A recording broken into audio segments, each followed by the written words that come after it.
everyone. Do you know how smart you are, how high your IQ is? We are now living in an era where AI is evolving at an incredible speed, providing us with vast amounts of knowledge effortlessly, as long as we have a computer. But what if you had an IQ of 300?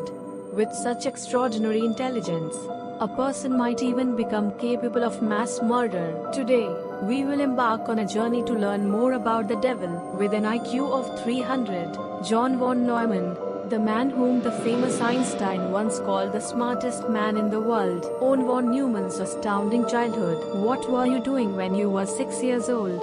Try to remember. A typical 6-year-old might have been playing in the mud at the park, playing catch with friends, or perhaps enjoying the thrill of pedaling a bike with training wheels for the first time. A slightly smarter child might have been able to write their name properly, or just starting to learn simple addition and subtraction, stepping into the world of arithmetic. However, the genius boy John von Neumann was living a completely different life from the average 6-year-old. At just 6 years old, he was already making jokes in ancient Greek. Ancient Greek is a notoriously difficult language, even for adults. Furthermore, creating jokes requires not only language skills, but also a deep understanding of the culture and history behind the words. Yet von Neumann used it effortlessly in daily conversation, astonishing the adults around him. Even more surprising was his mathematical ability. While we were just beginning to tackle single-digit addition and subtraction in elementary school, young von Neumann was already instantly calculating 8-digit by 8-digit multiplication. For most people, multiplying such large numbers would require a calculator, but von Neumann solved it as if it were a simple mental math problem, arriving at the answer calmly, while the rest of us would be at a loss. This astonished those around him, and they quickly realized that he wasn't just a genius, he was a super genius. But von Neumann's brilliance wasn't limited to calculations. He also possessed an extraordinary memory. There's a famous story that, at the age of 6, he memorized an entire phone book. A phone book is packed with names, addresses, and phone numbers.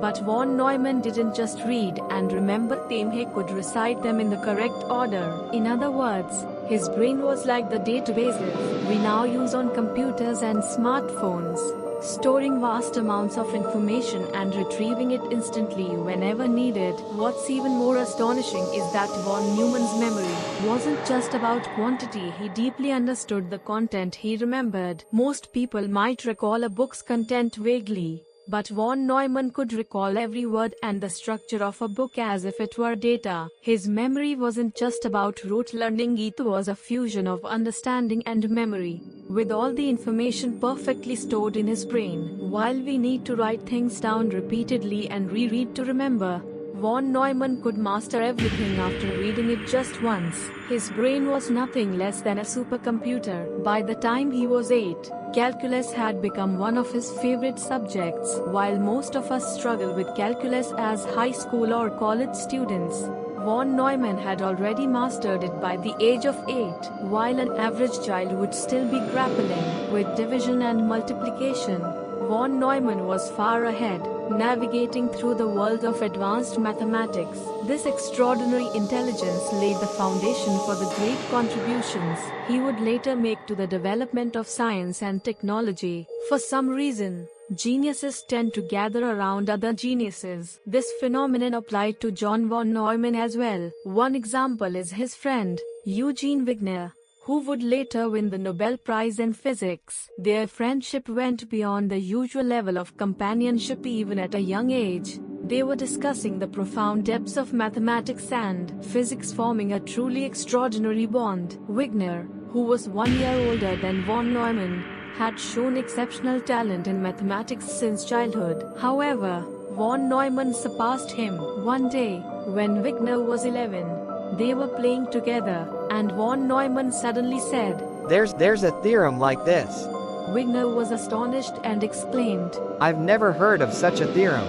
This was because the theorem went beyond what Wigner had learned up to that point, and exceeded the mathematical concepts he understood. At the time, They were still elementary school students. Von Neumann and Wigner were having conversations at the level of graduate-level mathematics. The adults who overheard them probably didn't understand much of what they were discussing. But they must have realized how extraordinary these two boys were. For von Neumann, mathematics was like a game. He solved complex problems with ease and tried to share the joy of mathematics with his friends. But it was far too difficult for the average child to keep up with. Even Wigner, with his exceptional talent, was constantly amazed by von Neumann's deep knowledge. This incident shows that, even at such a young age, von Neumann had already acquired knowledge at a graduate level in mathematics. His mathematical understanding at that time was beyond ordinary comprehension. Wigner later reflected, "The only person who ever taught me mathematics was John von Neumann. I never learned it from anyone else." For Wigner, von Neumann was not just a friend but the most important mathematical mentor in his life, a figure who elevated his knowledge to new heights. Around von Neumann, it was as if other geniuses were drawn to him. By his extraordinary intellect, his unique charisma acted like a magnet, attracting similarly talented individuals. But von Neumann's genius not only enhanced his own achievements, but also inspired and stimulated the growth of those around him. His influence on Wigner was immeasurable, helping him, already a genius, to reach even greater heights. Their relationship was the very embodiment of the phrase, "Genius attracts genius." Von Neumann's genius had the power not only to push himself forward, but to drive the development of those around him, nurturing their talents. Such a friendship, one based on mutual genius, was something truly extraordinary and beyond the imagination of ordinary individuals. Among the numerous projects John von Neumann was involved in, one of the most historically significant, and one with the greatest impact, was the Manhattan Project. This project, led by the United States during World War II, aimed to develop the world's first atomic bomb. Von Neumann, with his exceptional intellect, was deeply involved in the project, working alongside other geniuses to design and develop nuclear weapons. His knowledge and skills played an extremely important role in this project. The scientists involved in the Manhattan Project were so advanced in their knowledge and understanding that they were nicknamed Martians. This was because their ability to solve scientific problems far exceeded the intelligence and imagination of ordinary humans. Among these geniuses, von Neumann stood out, and the sharpness of his mind left those around him in awe. His research extended not only to theoretical work, but also to the practical design and strategic use of nuclear weapons. As part of his research, von Neumann conducted an exhaustive analysis of the effects of an atomic bomb's blast. Typically, bombs are detonated on the ground, but through his research, he discovered that detonating an atomic bomb in the air would greatly increase its destructive power. He theorized that an aerial explosion would expand the blast radius, making the damage more effective, and this knowledge was applied during the bombings of Hiroshima and Nagasaki. Von Neumann's discovery had a profound impact not only on the design of the atomic bombs, but also on their strategic use. Additionally, he made a chilling proposal regarding the target cities for the atomic bombings. He suggested that Kyoto, a city with significant historical and cultural value, should be considered as a target. Von Neumann believed that the destruction of such a culturally significant city would have an immeasurable psychological impact on the Japanese people. His cold and calculated theory was based not only on physical destruction, but also on the mental blow it could deliver. Had this proposal been carried out, the tragedy could have been even greater. However, von Neumann strongly opposed the idea of targeting the imperial palace. He believed that attacking the residence of Japan's emperor and the imperial family could cause serious problems in the post-war international community. This shows that von Neumann was a cold, calculated strategist who considered more than just destruction. His advice was guided by both scientific reasoning and strategic, political calculation. As a result, his advice influenced the bombings of Hiroshima and Nagasaki in August 1945. Based on the research conducted by von Neumann and other scientists, The US military dropped the atomic bombs, Little Boy on Hiroshima and Fat Man on Nagasaki. These two bombs instantly claimed the lives of over 2 lakh people, and countless others would suffer from radiation exposure and its after effects for years to come.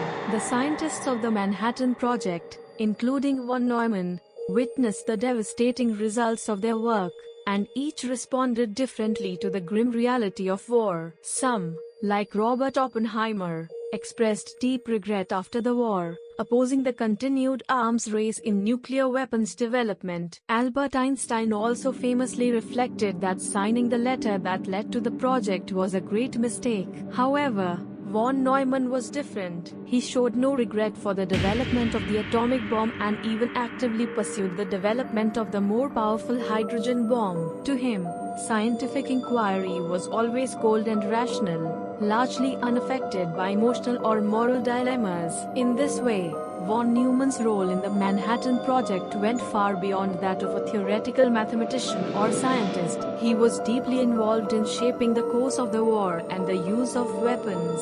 While his contributions greatly aided the war's end, they also resulted in the loss of countless lives and left the post-war world with the terrifying legacy of nuclear weapons. Von Neumann's scientific knowledge and strategic thinking were coldly rational, but the precision and impact of his contributions were immeasurable. His role in the Manhattan Project continues to be a subject of debate to this day. After the atomic bomb, von Neumann turned his attention to the development of the hydrogen bomb. The hydrogen bomb had far more destructive power than the atomic bomb, and von Neumann played a critical role in its development. Recognizing the need to process vast amounts of data to perform the precise calculations required for the hydrogen bomb's design, he focused his efforts on developing a programmable computer. This led to the development of the world's first programmable electronic computer, known later as ENIAC. ENIAC was groundbreaking technology at the time,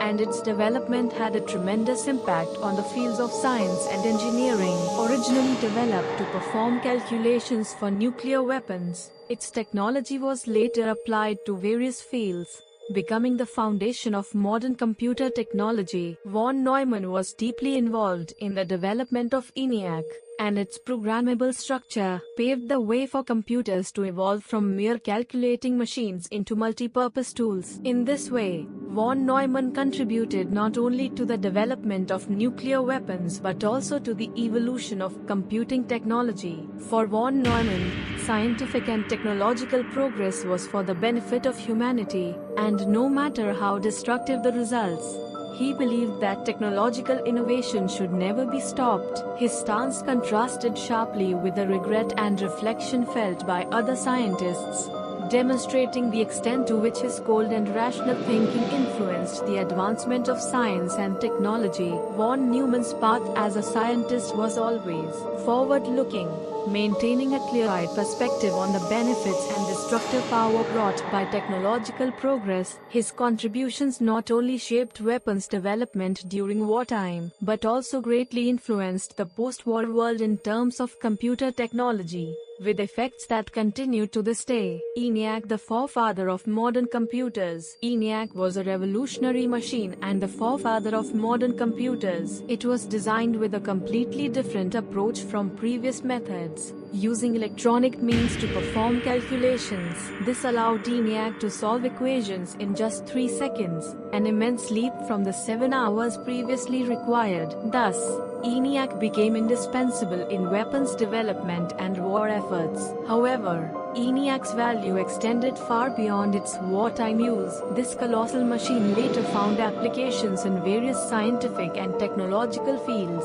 opening the door to new possibilities in computing. The von Neumann architecture, a concept von Neumann himself conceived, greatly influenced ENIAC's design. This architecture involved storing both programs and data in the same memory and processing them sequentially, forming the basic structure of modern computers. However, ENIAC, with its von Neumann architecture, was a programmable computer that could flexibly handle various tasks. The concept of a programmable computer was a groundbreaking invention that laid the foundation for today's computer technology. Everything from the personal computers and smartphones we use daily to the internet and gaming systems is based on this fundamental concept that von Neumann proposed. Today, it's normal to use computers to write documents, play games, or browse the web.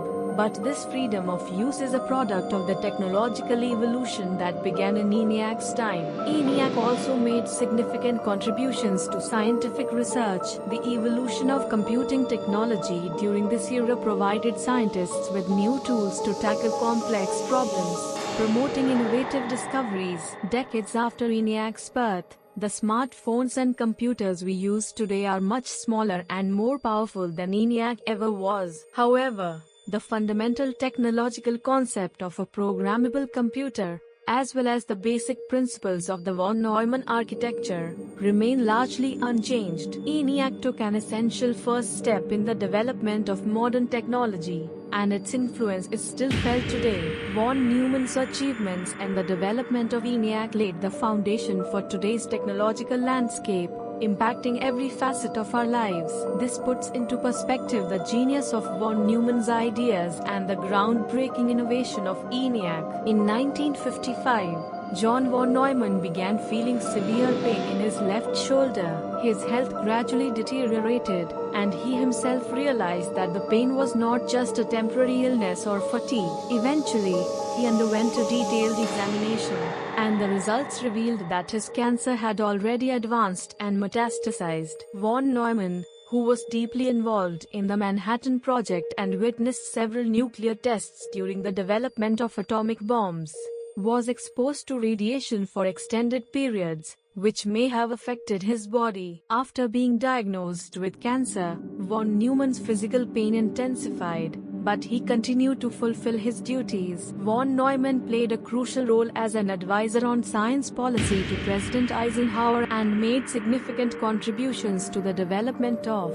U.S. military and scientific technologies.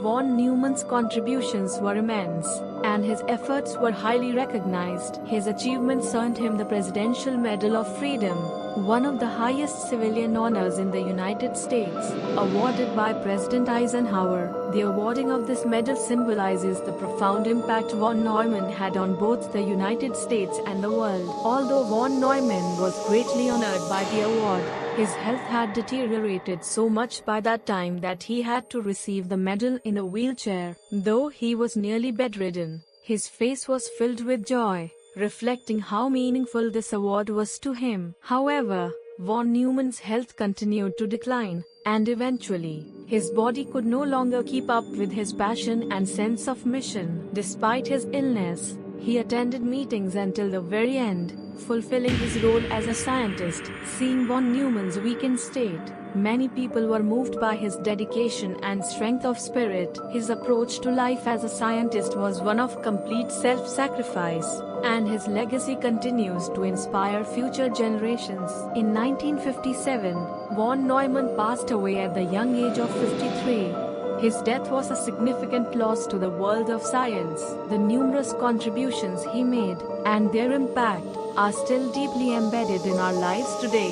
Von Neumann's scientific achievements extended far beyond the development of nuclear weapons and computing technology. They continue to influence the evolution of modern science and technology. His brilliant mind and the life he devoted to science, without succumbing to illness, continue to serve as a source of respect and admiration for many people. Even after his death, von Neumann's accomplishments have not faded, and his name continues to be etched in history. The history of the world is still full of mysteries. Let's continue exploring these mysteries together. Thank you for watching, and see you on our next journey.